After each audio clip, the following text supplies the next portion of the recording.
কথায় বলে there are more such things in heaven and earth, অর্থাৎ আমাদের গোটা বিশ্বব্রহ্মাণ্ডে এমন অনেক কিছুই নিত্যদিন ঘটে চলেছে যা একেবারেই আমাদের কল্পনার অতীত। কিন্তু আমাদের কল্পনার বাইরে মানে তা যে ঘটে না এমনটা নয়, যা ঘটার তা ঘটেই চলেছে। সঙ্গীত শাস্ত্রের একটি বিখ্যাত রাগ নাকি মেঘমল্লার, যা নাকি বশ করতে পারে স্বয়ং দেবী সরস্বতীকে। সেই রাগকেই কাজে লাগিয়ে এক দুষ্ট কাপালিকের অপ্রিয় অভিপ্রায় সিদ্ধি এবং তার পরবর্তীতে একজন নিরপরাধ যুবকের নির্মম বলিদান। নমস্কার বন্ধুরা, আমি পরিণীতা। আজ আপনাদের শোনাতে চলেছি সাহিত্যিক বিভূতিভূষণ বন্দ্যোপাধ্যায়ের এক অনবদ্য সৃষ্টি মেঘমল্লার। গল্পটি ভালো লাগলে অবশ্যই লাইক করে দেবেন, চ্যানেলটিকে বেশি বেশি করে সাবস্ক্রাইব করতে একেবারেই ভুলবেন না। তাহলে শুনে নেওয়া যাক আজকের গল্প মেঘমল্লার। দশপারমিতার মন্দিরে সেদিন যখন সাপুরের খেলা দেখাবার জন্য অনেক মেয়ে পুরুষ মন্দির প্রাঙ্গণে একত্র হয়েছিল, তারই মধ্যে প্রদ্যুম্ন প্রথমে লোকটিকে দেখে। সেদিন ছিল জ্যৈষ্ঠ মাসের সংক্রান্তি। চারিপাশের গ্রাম থেকে মেয়েরা এসেছিল দশপারমিতার পূজা দিতে। সেই উপলক্ষে অনেক সাপুরে গায়ক বাজিকর মন্দিরে একত্র হয়েছিল। অনেক মালাকার নানা রকমের সুন্দর সুন্দর ফুলের গহনা গড়ে মেয়েদের কাছে বেচার জন্য এনেছিল। একজন শ্রেষ্ঠী মগধ থেকে দামি রেশমি শাড়ি এনেছিল বেচবার জন্য। তারই দোকানে ছিল সেদিন মেয়েদের খুব ভিড়। প্রদ্যুম্ন শুনেছিল জ্যৈষ্ঠ সংক্রান্তির উৎসব উপলক্ষে পারমিতার মন্দিরে একজন বিখ্যাত গায়ক ও বীণ বাজিয়ে আসবেন। সে মন্দিরে গিয়েছিল তাঁরই সন্ধানে। সমস্ত দিন ধরে খুঁজেও কিন্তু প্রদ্যুম্ন তাকে ভিড়ের মধ্যে থেকে বার করতে পারেনি। সন্ধ্যার কিছু পূর্বে মন্দিরের উঠোনে একজন সাপুরে অদ্ভুত অদ্ভুত সাপের খেলা দেখাতে আরম্ভ করলে তারই চারিধারে অনেকগুলি কৌতুকপ্রিয়া মেয়ে জমে গেল। ক্রমে সেখানেই খুবই ভিড় হয়ে উঠল। প্রদ্যুম্নও সেখানে দাঁড়িয়ে গেল বটে, কিন্তু তার মন সাপ খেলার দিকে আদৌ ছিল না। সে ভিড়ের মধ্যে প্রত্যেক পুরুষ মানুষকে মনোযোগের সঙ্গে লক্ষ্য করছিল। যদি চেহারায় ও হাবভাবে বীণ বাজিয়ে ধরা পড়েন। অনেকক্ষণ ধরে দেখবার পর তার চোখে পড়ল একজন প্রৌঢ় ভিড়ের মধ্যে তারই দিকে চেয়ে দাঁড়িয়ে আছেন। তার পরনে অতি মলিন ও জীর্ণ পরিচ্ছদ। কি জানি কেন প্রদ্যুম্নের মনে হলো এই সেই গায়ক। প্রদ্যুম্ন লোক ঠেলে তার কাছে যাবার উদ্যোগ করতে তিনি হাত উঁচু করে প্রদ্যুম্নকে ভিড়ের বাইরে যেতে ইঙ্গিত করলেন। প্রদ্যুম্ন একটু আশ্চর্য হলো। তার মনের কথা ইনি জানলেন কি করে? প্রদ্যুম্ন সসম্ভ্রমে জানালে হ্যাঁ, সে তাকেই খুঁজছিল বটে। প্রৌঢ় বললেন, তুমি আমার অপরিচিত নও। তোমার পিতার সঙ্গে একসময় আমার যথেষ্ট বন্ধুত্ব ছিল। আমি কাশী গেলেই তোমার পিতার সঙ্গে দেখা না করে আসতাম না। তোমাকে ছোটবেলায় দেখেছি। তোমার বয়স তখন খুব কম। আপনি এখানে এসে কোথায় আছেন? নদীর ধারে একটা ভাঙা মন্দির আছে, জানো? হ্যাঁ জানি, ওখানে একজন সন্ন্যাসী পূর্বে থাকতেন না? তিনি এখনো ওখানেই আছেন। তুমি যে কোনো একদিন গিয়ে ওখানে আমার সঙ্গে দেখা করো। তুমি এখানে কোথায় থাকো? এখানকার বিহারে পড়ি, 3 বছর আছি। আপনি মন্দিরে কতদিন থাকবেন? সে তোমাকে বলবো, তুমি এরই মধ্যে একদিন যেও। প্রদ্যুম্ন প্রণাম করে বিদায় নিল। সন্ধ্যা তখনও হয়নি। মন্দিরটা যে ছোট পাহাড়ের উপর ছিল, তারই দুপাশের ঢালু রাস্তা বেয়ে মেয়েরা উৎসব থেকে বাড়ি ফিরছিল। প্রদ্যুম্নের চোখ যেন কার সন্ধানে একবার মেয়েদের ভিড়ের মধ্যে ইতস্তত ধাবিত হলো। পরেই সে আবার তাদের পিছনে ফেলে দ্রুত পদে নামতে লাগলো। আচার্য শিলব্রত অত্যন্ত কড়া মেজাজের মানুষ। একই তিনি প্রদ্যুম্নের মধ্যে অন্যান্য ছাত্রদের চেয়ে বেশি চঞ্চলতা ও কৌতুকপ্রিয়তা লক্ষ্য করে তাকে একটু বেশিই শাসনের মধ্যে রাখতে চেষ্টা করেন। তার উপরে সে রাত করে বিহারে ফিরলে কি আর রক্ষা থাকবে? বাঘ ফিরতেই বাঁ পাশের পাহাড়ের আড়ালটা সরে গেল। সেখানে সেদিকটা ছিল খোলা। প্রদ্যুম্ন দেখল দূরে নদীর ধারে মন্দিরটার চূড়া দেখা যাচ্ছে। চূড়ার মাথার উপরকার ছায়াচ্ছন্ন আকাশ পেয়ে ঝাপসা ঝাপসা পাখির দল ডানা মেলে বাসায় ফিরছিল। আরো দূরে একখানা সাদা মেঘের প্রান্ত পশ্চিম দিকের পড়ন্ত রোদে সিঁদুরের মতো রাঙা হয়ে আসছিল। চারিধারে তার শীতোজ্জ্বল মেঘের কাঁচুলি হালকা করে টানা। হঠাৎ পেছন থেকে প্রদ্যুম্নের কাপড় ধরে কে ঈষৎ টানলে। প্রদ্যুম্ন পিছন ফিরে চাইতেই যে কাপড় ধরে টেনেছিল তার চোখে কৌতুকের বিদ্যুৎ খেলে গেল। সে কিশোরী, তার দোলন চাপা রঙের ছিপছিপে দেহটি বেড়ে নীল শাড়ি ঘুরিয়ে ঘুরিয়ে পরা। নতুন কেনা একছড়া ফুলের মালা তার খোঁপাটিতে জড়ানো। প্রদ্যুম্ন বিস্ময়ের সুরে বলে উঠল, তুমি কখন এসেছিলে সুনন্দা? আমি তোমাকে এত খুঁজলাম, ওই দেখতে পেলাম না তো। প্রথমটা কিশোরীর মুখ লজ্জায় লাল হয়ে উঠল। তারপর সে একটু অভিমানের সুরে বললে, আমাকেই খুঁজতে জানলে এখানে এসেছিলে আর কি। যত রাজ্যে সাপুরে আর বাজিকরদের মুখের দিকে চেয়ে চেয়ে ঘুরছিলে সে আর আমি দেখিনি? সত্যি বলছি সুনন্দা, তোমাকে খুঁজেছি, নামবার সময় খুঁজেছি, এর আগেও খুঁজেছি। তুমি কাদের সঙ্গে এলে? এমন সময় দেখা গেল একদল মেয়ে পাহাড়ের উপর থেকে সেই পথে নেমে আসছে। সুনন্দা সেদিকে চোখ পড়তেই সে তখনই হঠাৎ প্রদ্যুম্নকে পিছনে ফেলে দ্রুত পদে নামতে লাগলো। পিছনেই একদল অপরিচিতা মেয়ে। এ অবস্থায় আর সুনন্দার অনুসরণ করা সঙ্গত হবে না ভেবে সে প্রথমটা খানিকক্ষণ চুপ করে দাঁড়িয়ে রইল। তারপর হতাশা মেশানো ক্রোধে ঘাড় উঁচু করে সে সদর্পে লাফিয়ে লাফিয়ে পথ চলতে লাগলো। সন্ধ্যার ঈষৎ অন্ধকার কখন মিলিয়ে গিয়েছে। অন্ধকারটাই তরল থেকে তরলতর হতে হতে হঠাৎ কখন জ্যোৎস্নায় পরিণত হয়েছে। অন্যমনস্ক প্রদ্যুম্ন তা মোটেই লক্ষ্য করেনি। যখন তার চমক ভাঙল তখন পূর্ণিমার শুভ্রোজ্জ্বল জ্যোৎস্না পথঘাট ধুইয়ে দিচ্ছিল। দূর মাঠের গাছপালা জ্যোৎস্নায় ঝাপসা দেখাচ্ছিল। পড়াশোনা তার হয় কি করে? আচার্য পূর্ণবর্ধন ত্রিপিটকের পাঠ অনায়াত্ত দেখে তাকে ভৎসনা করলেই বা কি করা যাবে? এরকম রাত্রে যে যুগ যুগের বিরহীদের মনোবেদনা তার প্রাণের মধ্যে জমে ওঠে, তার অবাধ্য মন যে এইসব পরিপূর্ণ জ্যোৎস্না রাত্রে মহাকঠতি বিহারের পাষাণ অলিন্দে মানস সুন্দরীদের পিছনে পিছনে ঘুরে বেড়ায়, এর জন্য সেই কি দায়ী? দশপারমিতার মন্দিরে সন্ধ্যারতির ঘণ্টা তখনও মিলিয়ে যায়নি। দূরে নদীর বাঁকের ভাঙা মন্দিরে ক্ষীণ আলো জ্বলে উঠল। উৎসব প্রত্যাগত নরনারীর দল জ্যোৎস্না ভরা মাঠের মধ্যে ক্রমে বহু দূরে অদৃশ্য হয়ে গেল। প্রদ্যুম্নের গতি আরো দ্রুত হল। পথের পাশে একটা গাছ, গাছের নিকট যেতে প্রদ্যুম্নের মনে হলো গাছের আড়ালে কেউ যেন দাঁড়িয়ে আছে। আরেকটু এগিয়ে গাছের পাশে যেতে তার অত্যন্ত পরিচিত কণ্ঠের হালকা মিষ্টি হাসির ঢেউয়ে সে থমকে দাঁড়িয়ে গেল। দেখলে গাছতলায় সুনন্দা দাঁড়িয়ে আছে। গাছের পাতার ফাঁক দিয়ে চিকচিকে জ্যোৎস্নার আলো পড়ে তার সর্বাঙ্গে আলো আধারের জাল বুনছে। প্রদ্যুম্ন চাইতেই সুনন্দা ঘাড় দুলিয়ে বলে উঠল, আর একটু হলেই বেশ হতো, গাছের তলা দিয়ে চলে যেতে, অথচ আমায় দেখতেই পেতে না। সুনন্দাকে দেখে প্রদ্যুম্ন মনে মনে ভারী খুশি হলো। মুখে বললে, না তা দেখবো কেন, ভারী ব্যাপারটা হয়েছে গাছতলায় লুকিয়ে। আর না দেখতে পেলেই বা কি, আমি তোমার উপর ভারী রাগ করেছি সুনন্দা, সত্যি বলছি। সুনন্দা বললে, দোষ করবেন নিজে, আবার রাগও করবেন নিজে। সেদিন কি কথা বলেছিলে মনে আছে? তা না, যত রাজ্যে সাপুরে আর বাজিকর, মা গো ওদের কাছে যাও কি করে? এমন ময়লা কাপড় পরে, আমি ওদের ত্রিসীমায় নয় যাইনি। প্রদ্যুম্ন বললে, তুমি বড় মানুষের মেয়ে, তোমার কথাই আলাদা। কিন্তু কথাটা কি ছিল বলছিলে?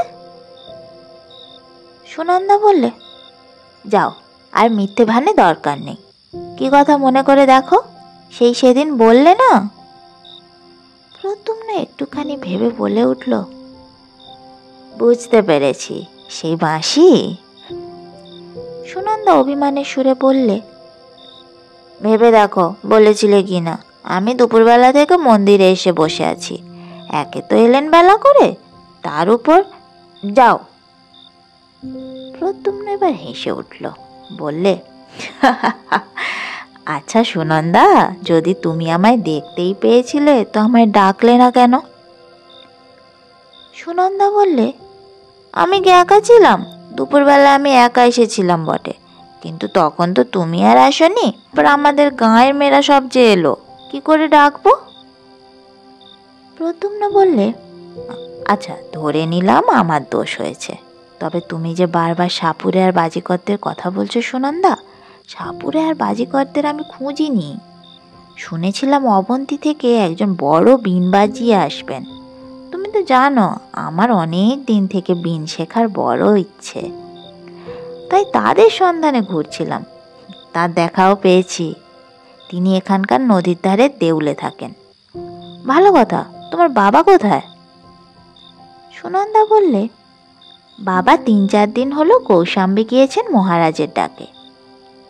প্রদ্যুম্ন হঠাৎ খুব উচ্চস্বরে হেসে উঠল, বললে, ওহ তাই, নইলে আমি ভাবছি এত রাত পর্যন্ত সুনন্দা কি। সুনন্দা তাড়াতাড়ি প্রদ্যুম্নের মুখে নিজের হাত দুটি চাপা দিয়ে লজ্জিত মুখে বললে, চুপ চুপ, তোমার কি এতটুকুও কাণ্ডজ্ঞান নেই? এক্ষুনি যে সব আরতি দেখে লোক ফিরবে। প্রদ্যুম্ন হাসি থামিয়ে বললে, এবার কিন্তু তোমার বাবা এলে বলে দেব নিশ্চয়। সুনন্দা রাগের সুরে বললে, দিও বলে, এমনি আমি মন্দিরে আরতি পর্যন্ত থাকি, তিনি জানেন। প্রদ্যুম্ন সুনন্দার সুগঠিত পুষ্প পেলব দক্ষিণ বাহুটি নিজের হাতের মধ্যে বেষ্টন করে নিলে, তারপর বললে, আচ্ছা থাক, বলে দেব না। চলো সুনন্দা, তোমায় বাঁশি শোনাই, আমার সঙ্গেই আছে, সত্যি বলছি, তোমায় শোনাবার জন্যই এনেছিলাম। তবে ওকে খুঁজছিলাম বীণাটা ভালো করে শিখবো বলে। নদীর ধারে এসে কিন্তু প্রদ্যুম্ন বড় নিরুৎসাহ হয়ে পড়ল। সে বাঁশি বাজালে বটে, কিন্তু সে যেন ভাষা ভাষা, সুরের সঙ্গে তাতে তার প্রাণের কোনো যোগ রইল না। তারা দুজনে নির্জনে আরও কতবার বসেছে। প্রদ্যুম্নের বাঁশি শুনতে সুনন্দা ভালোবাসত বলে প্রদ্যুম্ন যখনই বিহার থেকে বাইরে আসতো বাঁশিটি সঙ্গে আনত। প্রদ্যুম্নের বাঁশির অলস স্বপ্নময় সুরের মধ্যে দিয়ে কতদিন উভয়ের অজ্ঞাতে রোদ ভরা মধ্যাহ্ন গিয়ে সন্ধ্যার অন্ধকার নেমে এসেছে, কিন্তু দুজনে এক হলে প্রদ্যুম্নের এরকম নিরুৎসাহ ভাব তো সুনন্দা আর কখনো লক্ষ্য করেনি। কি জানি কেন প্রদ্যুম্নের বারবার মনে আসছিল সেই জীর্ণ পরিচ্ছদ পরা অদ্ভুত দর্শন গায়ক সুরদাসের কথা।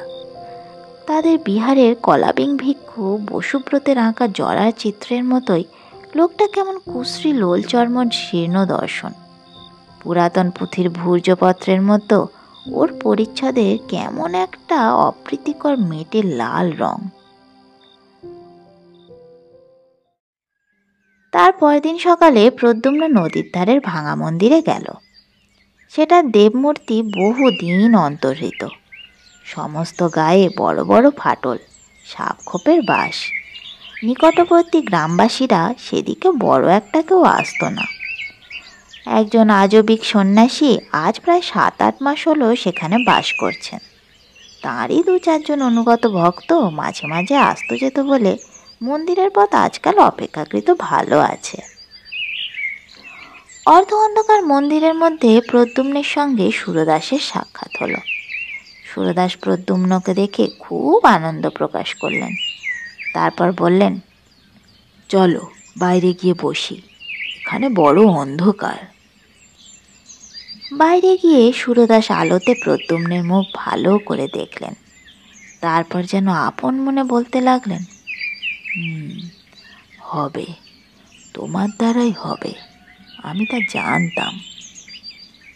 প্রদ্যুম্ন সুরদাসের মূর্তি দূর থেকে দেখে যে অস্বাচ্ছন্দ্য অনুভব করেছিল, তার নিকটে এসে কিন্তু প্রদ্যুম্নের সে ভাব কেটে গেল।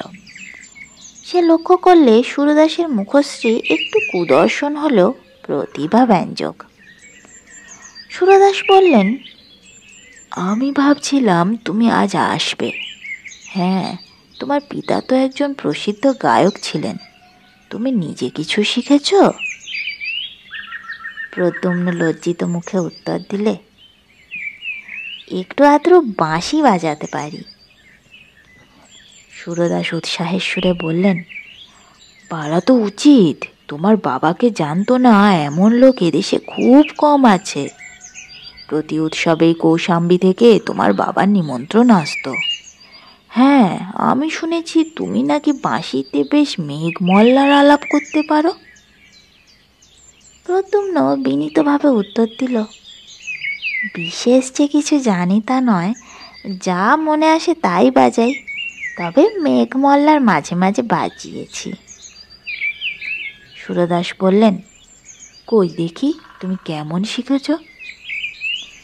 বাঁশি সবসময়ই প্রদ্যুম্নের কাছে থাকতো। কখন কোন সময় সুনন্দার সঙ্গে দেখা হয়ে পড়ে বলা যায় না। প্রদ্যুম্ন বাঁশি বাজাতে লাগলো। তার পিতা তাকে বাল্যকালে যত্ন করে রাগ রাগিনী শেখাতেন।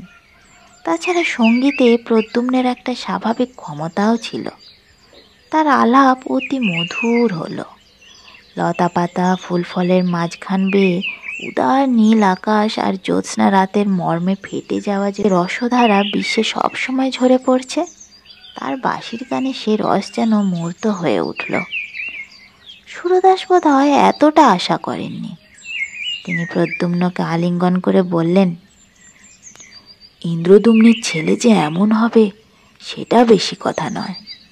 বুঝতে পেরেছি তুমিই পারবে, এ আমি আগেও জানতাম।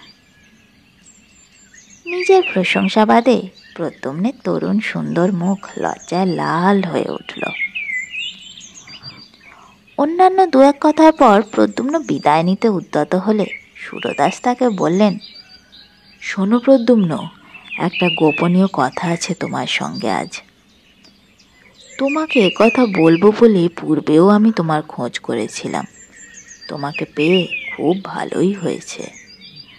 কথাটা তোমাকে বলি, কিন্তু তার আগে তোমাকে প্রতিজ্ঞা করতে হবে যে এ কথা তুমি কারুর কাছে প্রকাশ করবে না। প্রদ্যুম্ন অত্যন্ত বিস্মিত হলো। এই প্রৌঢ়ের সঙ্গে তার মোটে একদিনের আলাপ, এমন কি গোপনীয় কথা ইনি তাকে বলবেন? সুরদাস বললেন, তুমি ভেবো না, কোনো অনিষ্টজনক ব্যাপার হলে আমি তোমাকে বলতাম না। কি কথা জানবার জন্য প্রদ্যুম্নের অত্যন্ত কৌতূহল হলো। সে প্রতিজ্ঞা করলে সুরদাসের কথা কারোর কাছে সে প্রকাশ করবে না। সুরদাস গলার স্বর নামিয়ে বলতে লাগলেন, নদীর ওই যে বড় বাঁকে যে ঢিবিটা আছে জানো, তার সামনেই বড় মাঠ। ওই ঢিবিটায় বহু প্রাচীনকালে সরস্বতী দেবীর মন্দির ছিল। শুনেছি এদেশের যত বড় বড় গায়ক ছিলেন, শিক্ষা শেষ করে সকলেই আগে ওই মন্দিরে এসে দেবীর পূজা দিয়ে তুষ্ট না করে ব্যবসা আরম্ভ করতেন না। সে অনেক দিনের কথা। তারপর মন্দির ভেঙে চুরে ওই দাঁড়িয়েছে। ওই ঢিবিতে বসে আষাঢ়ী পূর্ণিমার রাতে মেঘমল্লার নিখুঁতভাবে আলাপ করলে সরস্বতী দেবী স্বয়ং গায়কের কাছে আবির্ভূত হন। এই সংবাদ এদেশে কেউ জানে না। আষাঢ়, শ্রাবণ, ভাদ্র এই 3 মাসের 3 পূর্ণিমায় প্রতিবার যদি তাকে আনতে পারা যায়, তবে তাঁর বরে গায়ক সঙ্গীতে সিদ্ধ হয়। তাঁর বরে সঙ্গীত সংক্রান্ত কোনো বিষয় তখন গায়কের কাছে অজ্ঞাত থাকে না। তবে একটা কথা আছে, যে গায়ক বর প্রার্থনা করবে সে অবিবাহিত হওয়া চাই। তা আমি বলছিলাম, সামনের পূর্ণিমায় তুমি আর আমি এই বিষয়টা চেষ্টা করে দেখব, তুমি কি বলো? সুরদাসের কথা শুনে প্রদ্যুম্ন অবাক হয়ে গেল। তা কি করে হয়? আচার্য বসুব্রত কলাবিদ্যা সম্বন্ধে উপদেশ দিতে দিতে অনেকবার যে বলেছেন কলা অধিষ্ঠাত্রী দেবী সরস্বতী যে মূর্তি হিন্দুরা কল্পনা করেন সেটা নিছক কল্পনাই, তার সঙ্গে বাস্তবের কোনো সম্পর্ক নেই। সত্য সত্য তাকে দেখতে পাওয়া এ কি সম্ভব? প্রদ্যুম্ন চুপ করে রইল। সুরদাস একটু ব্যথভাবে জিজ্ঞাসা করলেন, এতে কি তোমার অমত আছে? প্রদ্যুম্ন বললে, না সেজন্য না, কিন্তু আমি ভাবছিলাম এটা কি করে সম্ভব যে। সুরদাস বললেন, সে বিষয়ে তুমি নিশ্চিন্ত থাকো, এর সত্যতা তুমি নিজের চোখেই দেখো। তোমার অমত না থাকলে আমি সামনের পূর্ণিমায় সব ব্যবস্থা করে রাখি। সুরদাসের কথার পর থেকেই প্রদ্যুম্ন অত্যন্ত বিস্ময় কৌতূহলে কেমন একরকম হয়ে গিয়েছিল। সে ঘাড় নেড়ে বললে, আচ্ছা রাখবেন, আমি আসব। সুরদাস বললেন, বেশ, বড় আনন্দিত হলাম। তুমি মাঝে মাঝে একবার করে এখানে এসো, তোমাকেও তৈরি হতে হলে দু একটা কাজ করতে হবে, সে বলে দেব। প্রদ্যুম্ন আর একবার সম্মতিসূচক ঘাড় নাড়বার পর সুরদাসের কাছে বিদায় চাইলে। তারপর সে চিন্তিতভাবে বিহারের পথ ধরল। তার মনে হচ্ছিল দেবী সরস্বতী স্বয়ং, শ্বেতপদ্মের মতো নাকি রংটি তার, না জানি কত সুন্দর তার মুখশ্রী। আচার্য বসুব্রত বলেন বটে, ভদ্রা দেবী নদীর ধারে শালপিয়াল তমাল বনে সেবার ঘন ঘোর বর্ষা নামল। সারা আকাশ জুড়ে কোনো বিরোহিণী পুরসুন্দরীর অযত্ন বিন্যস্ত মেঘবরণ চুলের রাশ এলিয়ে দেওয়া প্রাবিট রজনীর ঘনান্ধকার, তার প্রিয়হীন প্রাণের নিবিড় নির্জনতা, দূর বনের ঝোড়ো হাওয়ায় তার আকুল দীর্ঘশ্বাস, তারই প্রতীক্ষাশ্রান্ত আঁখি দুটির অশ্রুভারে ঝরঝর অবিশ্রান্ত বাড়িবর্ষণ, মেঘমেদুর আকাশের বুকে বিদ্যুৎ চমক তার হতাশ প্রাণে ক্ষণিক আশার মেঘদূত। আষাঢ়ী পূর্ণিমার রাতে প্রদ্যুম্ন সুরদাসের সঙ্গে নদীর ঘাটে গেল। তারা যখন সেখানে পৌঁছালো তখন মেঘ নেমে সমস্ত আকাশ ছেয়ে ফেলেছে। চারিদিক তরল অন্ধকারে অস্পষ্ট দেখাচ্ছে। প্রদ্যুম্ন সুরদাসের কথা মতো নদী থেকে স্নান করে এসে বস্ত্র পরিবর্তন করলে। সঙ্গীর ক্রিয়াকলাপে প্রদ্যুম্ন বুঝতে পারলে তিনি একজন তান্ত্রিক।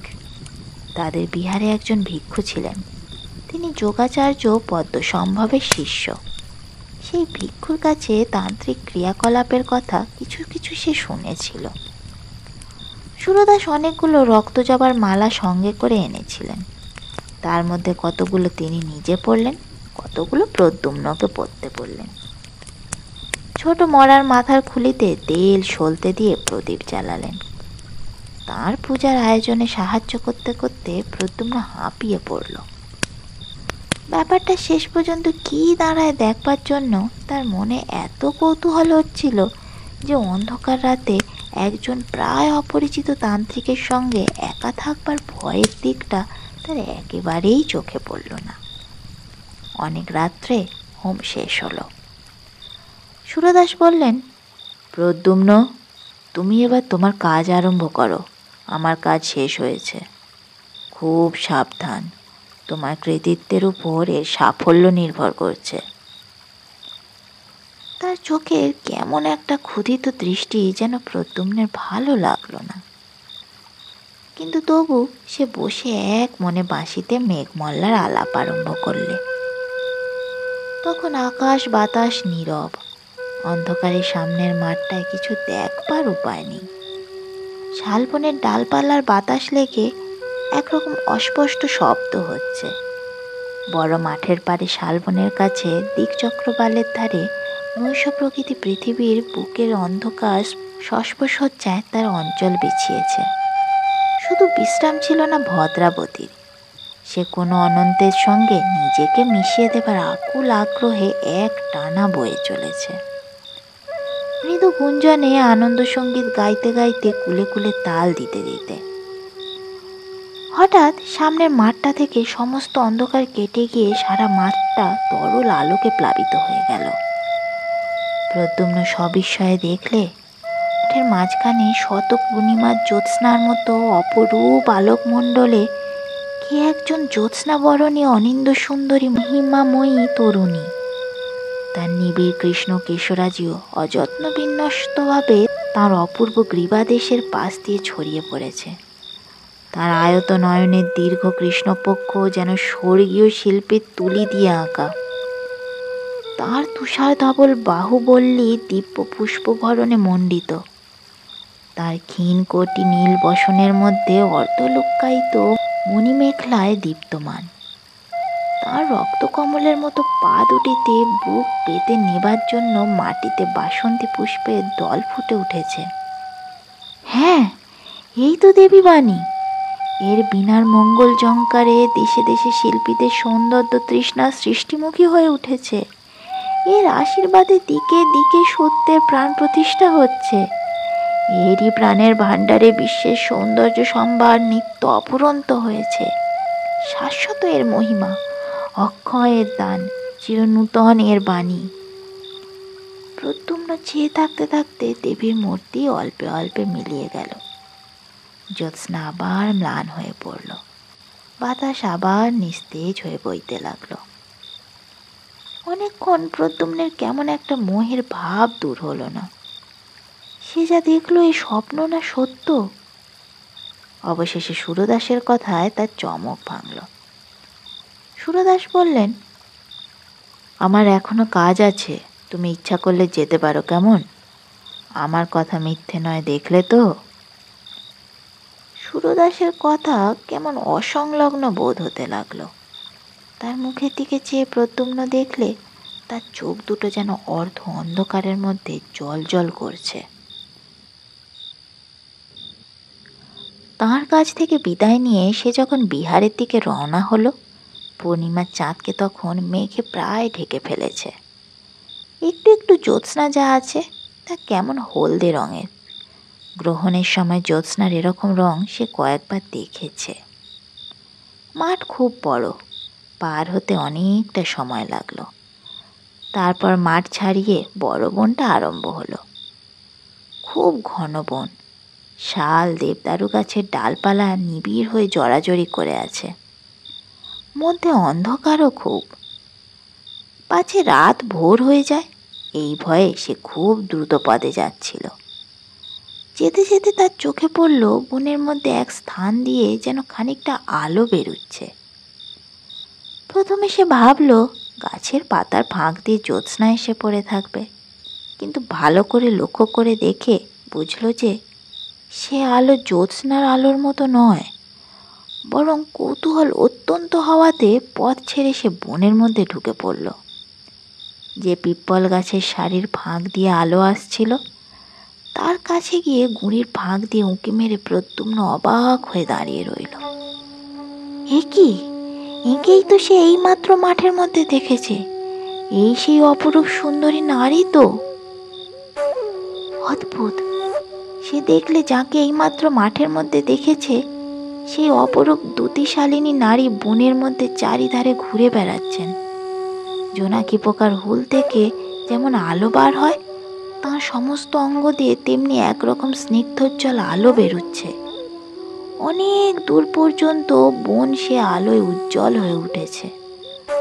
আর একটু নিকটে গিয়ে সে লক্ষ্য করলে তার আয়ত চক্ষু দুটি অর্ধন্মিলিত, যেন কেমন নেশার ঘরে তিনি চারিপাশে হাতড়ে পার হবার পথ খুঁজে বেড়াচ্ছেন, কিন্তু তা না পেয়ে পিপল গাছগুলোর চারিধারে চক্রাকারে ঘুরছেন। তার মুখশ্রী অত্যন্ত বিপন্নের মতো। প্রদ্যুম্নের হঠাৎ বড় ভয় হলো। সে ভাবলে মাঠে সরস্বতী দেবীর দর্শন থেকে আর এ পর্যন্ত সমস্ত ঘটনাটা আগাগোড়া ভৌতিক। এই নিশীথ রাত্রে শালবনে নইলে এ কি কাণ্ড! সে আর সেখানে মোটেই দাঁড়ালো না।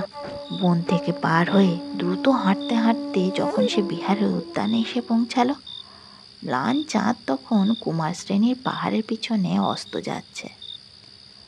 ভোর রাত্রে শয্যায় শুয়ে ঘুমিয়ে পড়ে সে স্বপ্ন দেখলে ভদ্রাবতীর গভীর কালো জলের তলায় রাতের অন্ধকারে কে এক দেবী পথ হারিয়ে ফেলেছেন। তিনি যতই উপরে উঠবার চেষ্টা করছেন, জলের ঢেউ তাকে ততই বাধা দিচ্ছে। নদীর জলে তার অঙ্গের জ্যোতি ততই নিভে আসছে, অন্ধকার ততই তার চারিপাশে গাঢ় হয়ে আসছে। নদীর মাছগুলো তার কোমল পা দুখানি ঠুকরে রক্তাক্ত করে দিচ্ছে। ব্যথিত দেহা বিপন্না বেপথুমতী দেবীর দুঃখ দেখে একটা বড় মাছ দাঁত বার করে হিংস্র হাসি হাসছে। মাছটার মুখ গায়ক সুরদাসের মতো। প্রদ্যুম্ন ভোরে উঠেই আচার্য পূর্ণবর্ধনের কাছে গিয়ে সুরদাসের সঙ্গে প্রথম দেখার দিন থেকে গত রাত্রি পর্যন্ত সমস্ত ব্যাপার খুলে বললে। আচার্য পূর্ণবর্ধন বৌদ্ধ দর্শনের অধ্যাপক ছিলেন। মাঠের ভিক্ষুদের মধ্যে তিনি ছিলেন সর্বাপেক্ষা প্রাচীন ও বিজ্ঞ। এজন্য সকলেই তাকে শ্রদ্ধা করত। তিনি সব শুনে বিস্মিত হলেন। সঙ্গে সঙ্গে তার চোখের দৃষ্টি শঙ্কাকুল হয়ে উঠল।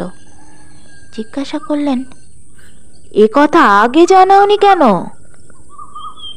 তিনি নিষেধ করেছিলেন। আমি তার কাছে প্রতিজ্ঞা। বুঝেছি, তবে এখন বলতে এসেছো কেন? এখন আমার মনে হচ্ছে আমি কার যেন কি অনিষ্ট করেছি। পূর্ণবর্ধন একটুখানি কি ভাবলেন, তারপর বললেন, এই রকম একটা কিছু ঘটবে তা আমি জানতাম। পদ্মসম্ভব আর কতগুলো কাণ্ডজ্ঞানহীন তান্ত্রিক শিষ্য দেশের ধর্মকর্ম লোপ করতে বসেছে। স্বার্থসিদ্ধির জন্য এরা না করতে পারে এমন কোনো কাজই নেই। আর আমি বেশ দেখছি প্রদ্যুম্ন যে তোমার এই অবাধ্যতা ও অযথা কৌতুকপ্রিয়তাই তোমার সর্বনাশের মূল হবে। তুমি কাল রাত্রে অত্যন্ত অন্যায় কাজ করেছ। তুমি দেবী সরস্বতীকে বন্দিনী করবার সহায়তা করেছ। এবার প্রদ্যুম্নের বিস্মিত হবার পালা। তার মুখ দিয়ে কোনো কথা বার হলো না। পূর্ণবর্ধন বললেন, এইসব কুসংসর্গ থেকে দূরে রাখবার জন্যই আমি বিহারের কোনো ছাত্রকে বিহারের বাইরে যাইবার অনুমতি দিই নে। কিন্তু যাক, তুমি ছেলে মানুষ, তোমারই বা দোষ কি? আচ্ছা, এই সুরদাসকে দেখতে কিরকম বলো দেখি। প্রদ্যুম্ন সুরদাসের আকৃতি বর্ণনা করলে। পূর্ণবর্ধন বললেন, আমি জানি তুমি যাকে সুরদাস বলছো তার নাম সুরদাস নয়, তার বাড়ি অবন্তীতেও নয়। সে হচ্ছে প্রসিদ্ধ কাপালিক গুণাঢ্য। কার্যসিদ্ধির জন্য তোমার কাছে মিথ্যা নাম বলেছে। প্রদ্যুম্ন অধীরভাবে বলে উঠল, কিন্তু আপনি যে বলেছেন। পূর্ণবর্ধন বললেন, সেই ইতিহাস বলছি শোনো। নদীর ধারে যে সরস্বতী মন্দিরের ভগ্নস্তূপ আছে, ওটা হিন্দুদের একটা অত্যন্ত বিখ্যাত তীর্থস্থান। প্রায় 200 বৎসর পূর্বে একজন তরুণ গায়ক ওখানে থাকত। তখন মন্দিরের খুব সমৃদ্ধির অবস্থা ছিল না, কিন্তু প্রবাদ এই যে সেই গায়কটি মেঘমল্লারে এমন সিদ্ধ ছিল যে আষাঢ়ী পূর্ণিমার রাতে তার আলাপে মুগ্ধ হয়ে দেবী সরস্বতী স্বয়ং তার কাছে আবির্ভূতা হতেন। সেই থেকে ওই মন্দির এক প্রসিদ্ধ তীর্থস্থান হয়ে ওঠে। সে গায়ক মারা যাবার পরেও কিন্তু পূর্ণিমার রাতে সিদ্ধ গায়ক মল্লার আলাপ করলেই দেবী যেন কোন টানে তার কাছে এসে পড়েন। এই গুণাঢ্য একবার অবন্তীর প্রসিদ্ধ গায়ক সুরদাসের সঙ্গে ওই ঢিবিতে উপস্থিত ছিল। সুরদাস মেঘমল্লার সিদ্ধ ছিলেন। তার গানে নাকি সরস্বতী দেবী তার সম্মুখে আবির্ভূত হয়ে তাকে বর প্রার্থনা করতে বলেন। সুরদাস প্রার্থনা করেন তিনি যেন দেশের সঙ্গীতজ্ঞ ব্যক্তিদের মধ্যে শ্রেষ্ঠ আসন প্রাপ্ত হন। সরস্বতী দেবী তাকে সেই বরই দেন। তারপর দেবী যখন গুণাঢ্যকে বর প্রার্থনা করতে বলেন, তখন সে দেবী রূপে মুগ্ধ হয়ে তাকেই প্রার্থনা করে বসে। সরস্বতী দেবী বলেছিলেন তাকে পাওয়া নিগুণের কাজ নয়। সে নামে গুণাঢ্য হলেও কার্যত তার এমন কোনো কলাতেই নিপুণতা নেই যে তাকে পেতে পারে। অনেক জীবন ধরে সাধনার প্রয়োজন। সরস্বতী দেবী অন্তর্হিত হওয়ার পর সরস্বতী সরস্বতী দেবী অন্তর্হিত হবার পর মুখ গুণাঢ্যের মোহ আরও বেড়ে যায়, আর সেই সঙ্গে সঙ্গে দেবীর উপর তার অত্যন্ত রাগ হয়। সে তন্ত্রোক্ত মন্ত্র বলে দেবীকে বন্দিনী করবার জন্য উপযুক্ত তান্ত্রিক গুরু খুঁজতে থাকে। আমি জানি সে এক সন্ন্যাসীর কাছে তন্ত্রশাস্ত্রের উপদেশ নিত। সন্ন্যাসী কিছুদিন পরে তার তন্ত্র সাধনার হীন উদ্দেশ্য বুঝতে পেরে তাকে দূর করে দেন। এসব কথা এদেশের সকল প্রাচীন লোকই জানেন। আমি অনেক দিন তারপর গুণাঢ্যের আর কোনো সংবাদ জানতাম না।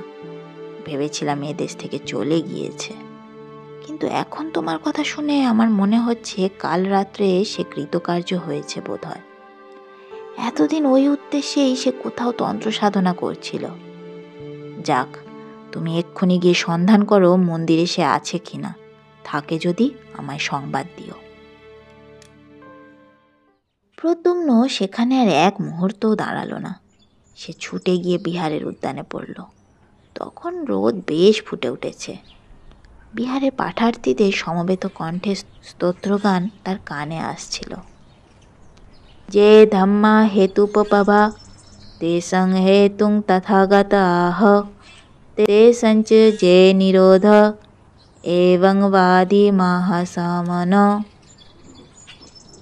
যেতে যেতে সে দেখলে উদ্যানের এক প্রান্তে একটা বড় আম গাছের ছায়ায় চিত্রকর ভিক্ষু বসুব্রত হিরণচর্মের আসনে বসে বোধহয় কি আঁকছেন, কিন্তু তার মুখে অতৃপ্তি ও অসাফল্যের একটা চিহ্ন আঁকা। প্রদ্যুম্ন যা ভেবেছিল তাই ঘটল। মন্দিরে গিয়ে সে দেখল সেখানে কেউ নেই। গুণাঢ্য তো নেই, সেই আজবিক সন্ন্যাসী পর্যন্ত নেই। দু একটা জবায়ু পণের ঘট, আগুন জ্বালাবার জন্য সংহৃত কিছু শুকনো কাঠ মন্দিরের মধ্যে এদিক ওদিক ছড়ানো পড়ে আছে। সেই দিন গভীর রাত্রে প্রদ্যুম্ন কাউকে কিচ্ছু না বলে চুপি চুপি বিহার পরিত্যাগ করলে। তারপরে 1 বৎসর কেটে গিয়েছে। বিহার পরিত্যাগ করবার পর প্রদ্যুম্ন একবার কেবল সুনন্দার সঙ্গে সাক্ষাৎ করে বলেছিল সে বিশেষ কোনো কাজে বিদেশ যাচ্ছে, শীঘ্রই ফিরে আসবে। এই 1 বৎসর সে কাঞ্চি, উত্তর কোশল ও মগধের সমস্ত স্থান খুঁজেছে, কোথাও গুণাঢ্যের সন্ধান পায়নি। তবে বেড়াতে বেড়াতে কতকগুলি কৌতূহলজনক কথা তার কানে গিয়েছে। মগধের প্রসিদ্ধ ভাস্কর মিহিরগুপ্ত রাজার আদেশ মতো ভগবান তথাগতের মূর্তি তৈরি করতে আদিষ্ট হয়েছিলেন।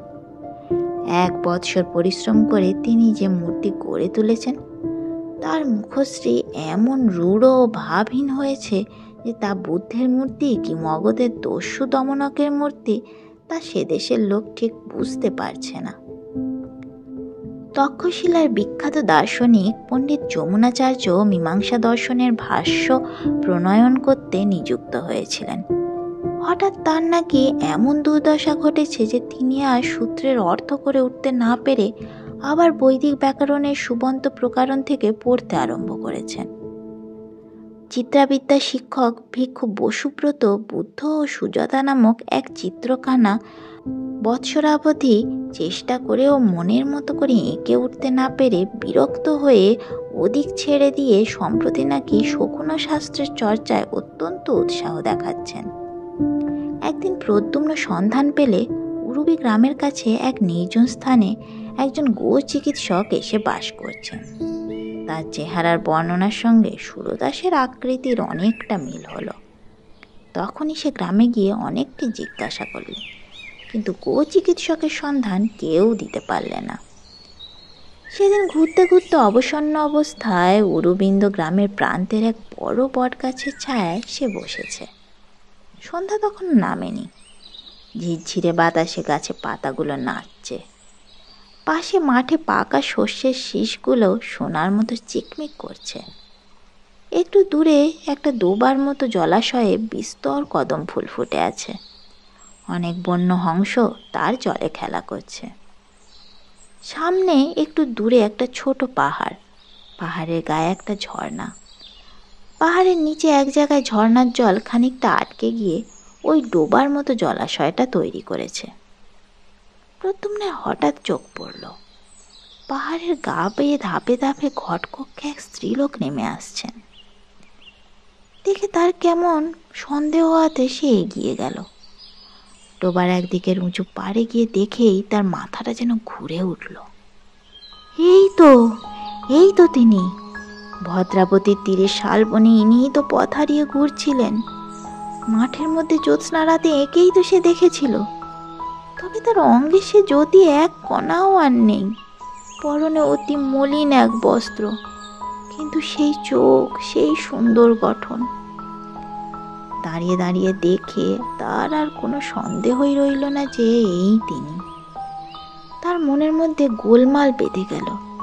সে উত্তেজনার মাথায় বিহাত ছেড়ে সুরদাসের খোঁজ করে বেড়াচ্ছিল বটে, কিন্তু দেখা পেলে কি করবে তা সে ভাবেনি। কাজেই সে একরকম লুকিয়েই সেখান থেকে চলে গেল। রোজ রোজ সন্ধ্যায় প্রদ্যুম্ন এসে বটগাছের তলায় বসে।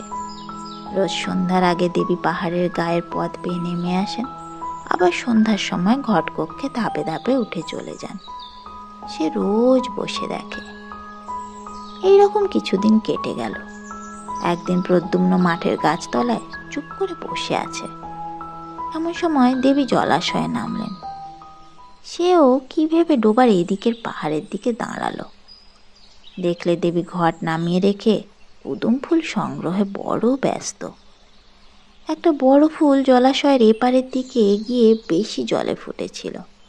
তিনি সেটা সংগ্রহের জন্য খানিকটা বৃথা চেষ্টা করবার পর চোখ তুলে অপর পারে প্রদ্যুম্নকে দেখতে পেয়ে হঠাৎ একটু অপ্রতিভের হাসি হাসলেন।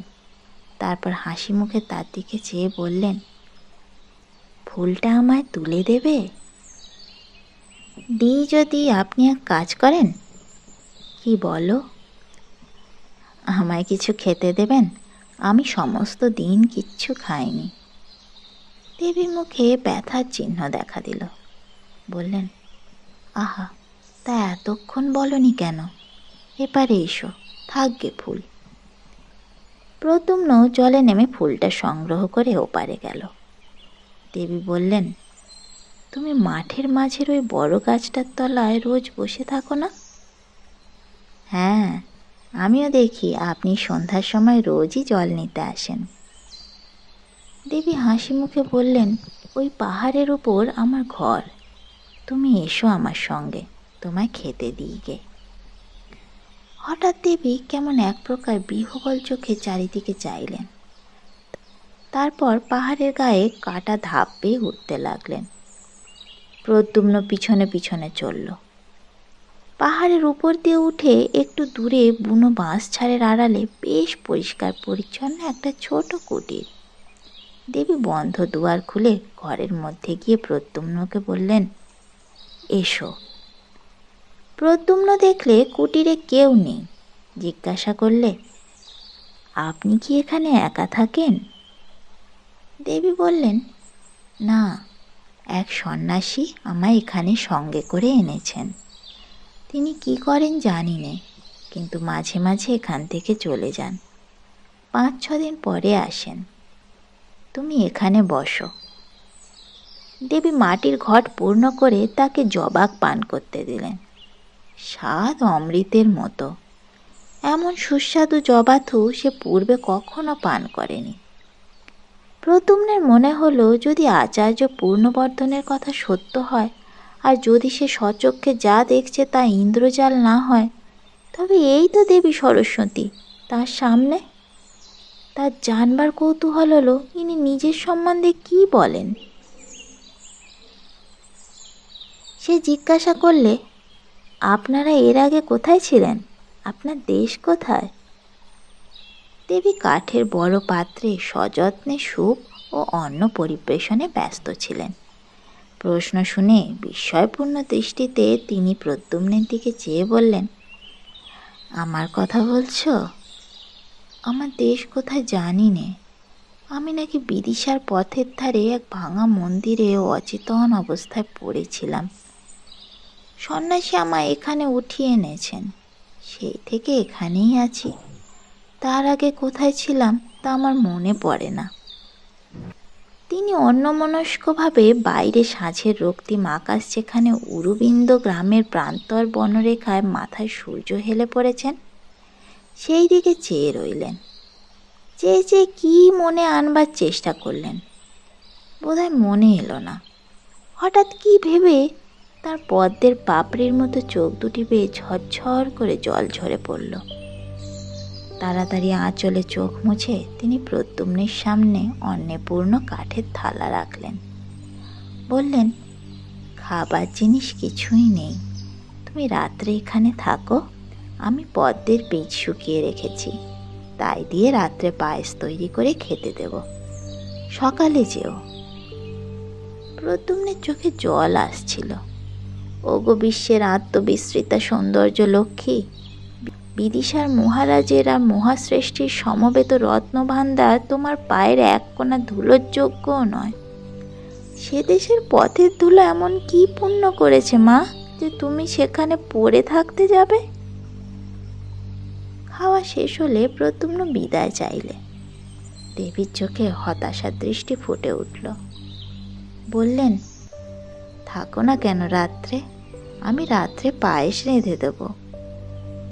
প্রদ্যুম্ন জিজ্ঞাসা করলে, আপনার এখানে একা রাত্রে থাকতে ভয় করে না? খুব ভয় করে, ওই বেতের বনে অন্ধকারে কি যেন নড়ে, ভয়ে আমি দোর খুলতে পারি নে, ঘুম হয় না, সমস্ত রাত বসেই থাকি। প্রদ্যুম্নের হাসি পেল। ভাবলে, রাত্রে একা থাকতে ভয় করে বলে পায়েসের লোভ দেখিয়ে দেবী তাকে সঙ্গে রাখতে চান। সে বললে, আচ্ছা রাত্রে থাকব। দেবীর মুখ আনন্দে উজ্জ্বল হলো। সমস্ত রাত সে কুটিরের বাইরে খোলা হাওয়ায় বসে কাটালে। দেবীও কাছে বসে রইলেন। বললেন, এমন জ্যোৎস্না আমি কিন্তু ভয়ে বাইরেই আসতে পারি নে, ঘরের মধ্যে বসে রাত কাটাই। দেবীর ব্যাপার দেখে প্রদ্যুম্ন অবাক হয়ে গিয়েছিল। হলেই বা মন্ত্রশক্তি, এতটা আত্মবিস্মৃত হওয়া, এই যে তার কল্পনার বাইরের জিনিস। নানা গল্পে সমস্ত রাত কাটল। ভোর হতে সে বিদায় চাইলে। দেবী বলে দিলেন, সন্ন্যাসী এলে একদিন আবার এসো। সেই দিন থেকে প্রতি রাত্রে সে দেবীর অলক্ষিতে পাহাড়ের নিচে বসে কুটিরের দিকে চেয়ে পাহারা রাখত। তার তরুণ বীর হৃদয় এক ভীরু নারীকে একা বনের মধ্যে ফেলে রাখার বিরুদ্ধে বিদ্রোহ তুলেছিল। 10-15 দিন কেটে গেল। একদিন প্রদ্যুম্ন শুনত দেবী অনেক রাত্রে একা গান গাইছেন। সে গান পৃথিবীর মানুষের গান নয়, সে গান প্রাণধারার আদিম ঝর্ণার গান, সৃষ্টিমুখী নিহারিকাদের গান, অনন্ত আকাশে দিকহারা কোন পথিকের তারার গান। একদিন দুপুরবেলা কে তাকে বললে, তুমি যে ওই গোবৈদ্যের কথা বলেছিলে তাকে এইমাত্র দেখে এলাম, পথের ধারে পুকুরে সে স্নান করছে। শুনে ছুটতে ছুটতে গিয়ে পুকুরের ধারে উপস্থিত হলো। দেখলে সত্যিই গুণাঢ্য। পুকুরের ধারে বস্ত্রাদির পুঁটুলি নামিয়ে রেখে পুকুরে স্নান করতে নেমেছেন। সে অপেক্ষা করতে লাগলো। একটু পরে গুণাঢ্য বস্ত্র পরিবর্তন করে উপরে উঠে প্রদ্যুম্নকে দেখে কেমন যেন অবাক হয়ে গেলেন। বললেন, তুমি এখানে? প্রদ্যুম্ন বললে, আমি কেন তা বুঝতে পারেননি? গুণাঢ্য বললেন, তুমি এখন বলছো বলে নয় প্রদ্যুম্ন, আমি এ কাজ করবার পর যথেষ্ট অনুতপ্ত হয়েছি। প্রতি রাত্রে ভয়ানক স্বপ্ন দেখি, কারা যেন বলছে তুই যে কাজ করেছিস এর শাস্তি অনন্ত নরক। আমি এই জন্যেই আজ এক পক্ষের ওপর আমার গুরু সেই আজীবক সন্ন্যাসীর কাছে গিয়েছিলাম। তাঁরই কাছে বশীকরণ মন্ত্র আমি শিক্ষা করি। এর এমনই শক্তি যে মনে করলে আমি যাকে ইচ্ছা বাঁধতে পারি, কিন্তু আনতে পারিনি। মন্ত্রের বন্ধন শক্তি থাকলেও আকর্ষণী শক্তি নেই। এই জন্য আমি তোমাকে সঙ্গে নিয়েছিলাম। আমি নিজে সঙ্গীতের কিছুই জানি না যে তা নয়, কিন্তু আমি জানতাম যে তুমি মেঘমল্লারে সিদ্ধ। তোমার গানে দেবী ওখানে আসবেনি, এলে তারপর মন্ত্রে বাঁধব। এর আগে আমার বিশ্বাসই ছিল না যে এমন একটা ব্যাপার হওয়া সম্ভব। অনেকটা মন্ত্রের গুণ পরীক্ষা করবার কৌতূহলেই আমি এ কাজ করি। গুণাঢ্য বললেন, এখন আমার গুরুর কাছ থেকেই আসছি। তিনি সব শুনে একটা মন্ত্র শিক্ষা দিয়েছেন। এটা পূর্বমন্ত্রের বিরোধী শক্তি সম্পন্ন। সেই মন্ত্রপুত জল দেবীর গায়ে ছড়িয়ে দিলে তিনি আবার মুক্ত হবেন বটে, কিন্তু তার কোনো উপায় নেই। প্রদ্যুম্ন জিজ্ঞাসা করলে, উপায় নেই কেন? যে ছিটিয়ে দেবে সে চিরকালের জন্য পাষাণ হয়ে যাবে। আমার পক্ষে দুদিকেই যখন সমান, তখন তাকে বন্দিনী রাখাই আমার ভালো। রাগ করো না প্রদ্যুম্ন, ভেবে দেখো, মৃত্যুর পর হয়তো পরজগৎ আছে, কিন্তু পাষাণ হওয়ার পর তা আমি পারবো না। আত্মবিস্মৃতা বন্দিনী দেবীর চোখ দুটির করুণ অসহায় দৃষ্টি প্রদ্যুম্নের মনে এলো। যদি তা না হয় তাহলে তাকে যে চিরদিন বন্দিনী থাকতে হবে। যুগে যুগে যে উদার উচ্চ প্রেরণা আগে এসে তরুণদের নির্মল প্রাণে পৌঁছায়, আজও প্রদ্যুম্নের প্রাণের বেলায় তার ঢেউ এসে লাগলো। সে ভাবলে একটা জীবন তুচ্ছ। তার রাঙা পা দুখানিতে একটা কাঁটা ফুটলে তা তুলে দেবার জন্য আমি শতবার জীবন দিতে প্রস্তুত। হঠাৎ গুণাঢ্যের দিকে চেয়ে সে বললে, চলুন, আপনার সঙ্গে যাব, আমায় সে মন্ত্রপুত জল দেবেন। গুণাঢ্য বিস্ময়ে প্রদ্যুম্নের দিকে চেয়ে বললেন, বেশ করে ভেবে দেখো, এ ছেলে খেলা নয়, এ কাজ। প্রদ্যুম্ন বললে, চলুন আপনি। তারা যখন কুটিরের নিকটবর্তী হলো তখন গুণাঢ্য বললে, প্রদ্যুম্ন, আর একবার ভালো করে ভেবে দেখো, কোনো মিথ্যা আশায় ভুলো না। এ থেকে তোমায় উদ্ধার করবার ক্ষমতা কারুর হবে না, দেবীরও না। মন্ত্র বলে তোমার প্রাণ শক্তি চিরকালের জন্য জড়ো হয়ে যাবে। বেশ বুঝে দেখো, মন্ত্রশক্তি নির্মম অমোঘ, কাউকে রেহাই দেবে না। প্রদ্যুম্ন বললে, আপনি কি ভাবেন আমি কিছু গ্রাহ্য করি? কিছু না, চলুন। কুটিরে তারা যখন গিয়ে উপস্থিত হলো তখন রোদ বেশ পড়ে এসেছে। দেবী কুটিরের বাইরে ঘাসের উপর অন্যমনস্কভাবে চুপ করে বসেছিলেন। প্রদ্যুম্নকে আসতে দেখে তিনি অত্যন্ত আনন্দিত হলেন। হাসি মুখে বললেন, এসো এসো, আমি তোমার কথা প্রায়ই ভাবি। তোমায় সেদিন কিছু খেতে দিতে না পেরে আমার মন খুব খারাপ হয়েছিল। এখন তুমি এখানে কিছুদিন থাকো। তিনি দুজনকে খেতে দেবার জন্য ব্যস্ত হয়ে কুটিরের মধ্যে চলে গেলেন। প্রদ্যুম্ন বললে, কই, আমার মন্ত্রপুত জল এনে দিন তবে। গুণাঢ্য বললেন, সত্যিই তাহলে তুমি এতে প্রস্তুত? প্রদ্যুম্ন বললে, আমায় আর কিছু বলবেন না, জল দিন। দেবী কুটিরের মধ্যে আহারে স্থান করে দুজনকে খেতে দিলেন।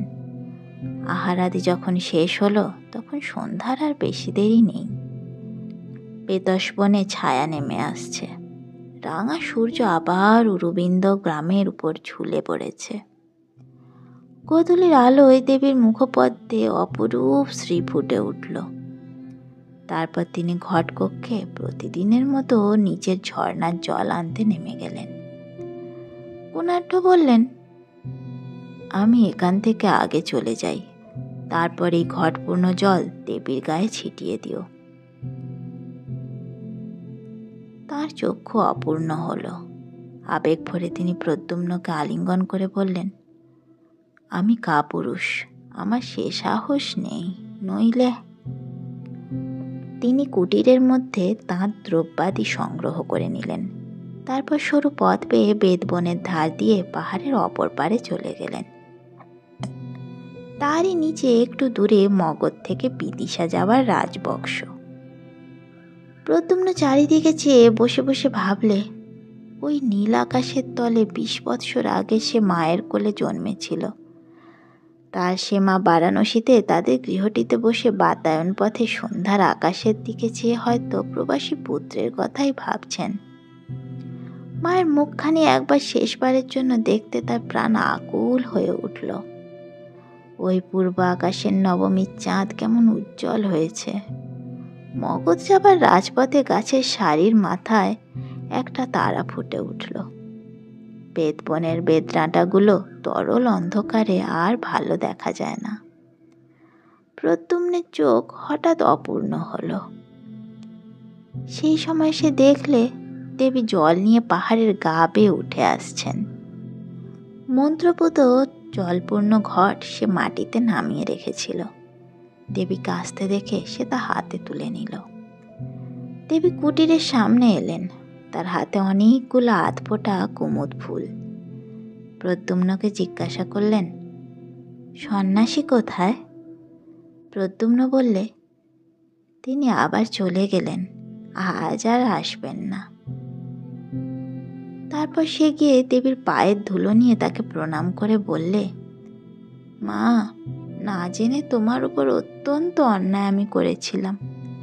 আজ তারই শাস্তি আমাকে নিতে হবে। কিন্তু আমি তার জন্য এতটুকু দুঃখিত নই।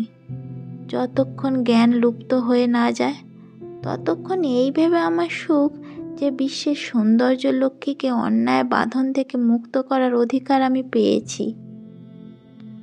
দেবী বিস্মিত দৃষ্টিতে প্রদ্যুম্নের দিকে চেয়ে রইলেন। প্রদ্যুম্ন বললে, শুনুন, আপনি বেশ করে মনে করুন দেখি আপনি কোথা থেকে এসেছিলেন। দেবী বললেন, কেন, আমি তো বিদিশার পথের ধারে। প্রদ্যুম্ন এক অঞ্জলি জল তার সর্বাঙ্গে ছিটিয়ে দিলে। সদ্য নিদ্রথিতার মতো দেবী যেন চমকে উঠলেন। প্রদ্যুম্ন দৃঢ় হস্তে আর এক অঞ্জলি জল দেবীর সর্বাঙ্গে ছড়িয়ে দিলে। নিমেষের জন্য তার চোখের সামনে বাতাসে এক অপূর্ব সৌন্দর্যের স্নিগ্ধ প্রসন্ন হিল্লোল বয়ে গেল। তার সারা দেহ মন আনন্দে শিউরে উঠল। সঙ্গে সঙ্গে তার মনে এলো বারাণসীতে তাদের গৃহে সন্ধ্যার আকাশে বদ্ধ আঁকি বাতায়ন পথবর্তিনী তার মা।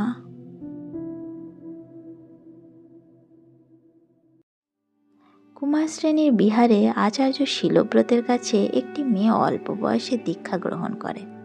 তার নাম সুনন্দা। সে হিরণ্যনগরের ধনবান শ্রেষ্ঠী সামন্ত দাসের মেয়ে।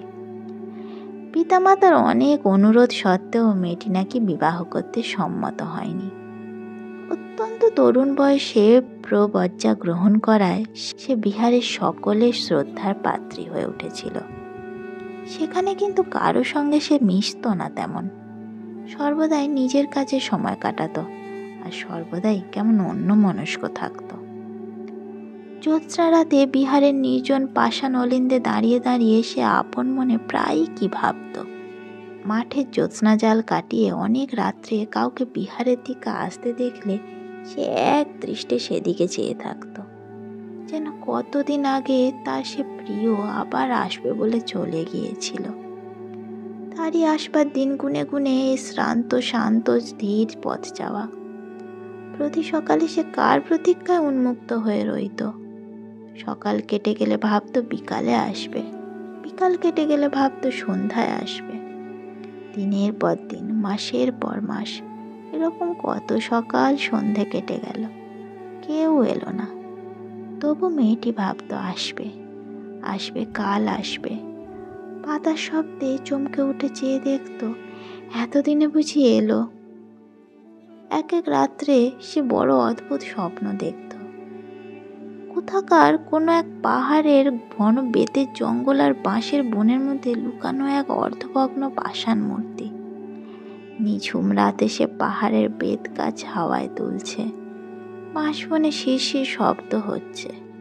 দীর্ঘ দীর্ঘ বেদডাঁটার ছায়ায় পাষাণ মূর্তিটার মুখে ঢাকা পড়ে গেছে। সে অন্ধকার অর্ধরাত্রে জনহীন পাহাড়টায় বাঁশগুলোর মধ্যে ঝোড়ো হাওয়া ঢুকে কেবল বাজছে মেঘমল্লার।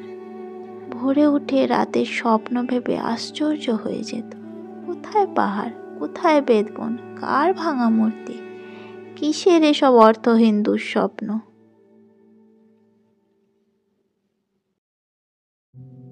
কি বিরহ মন ভারী করে দিল? তা হোক, স্বয়ং দেবী যে মুক্তি পেলেন কিছু বড় কৃচ্ছ সাধনের জন্য, হয়তো কিছু কিছু অত্যন্ত প্রিয় জিনিসকে ত্যাগ করতে হয়। তাহলে এতক্ষণ যখন শুনেই ফেলেছেন, ভিডিওটি লাইক করে দেবেন, চ্যানেলটিকে সাবস্ক্রাইব করতে কিন্তু একদম ভুলবেন না। খুব তাড়াতাড়ি দেখা হচ্ছে পরের গল্পে। ততক্ষণ ভালো থাকুন, ভালো রাখুন। ধন্যবাদ।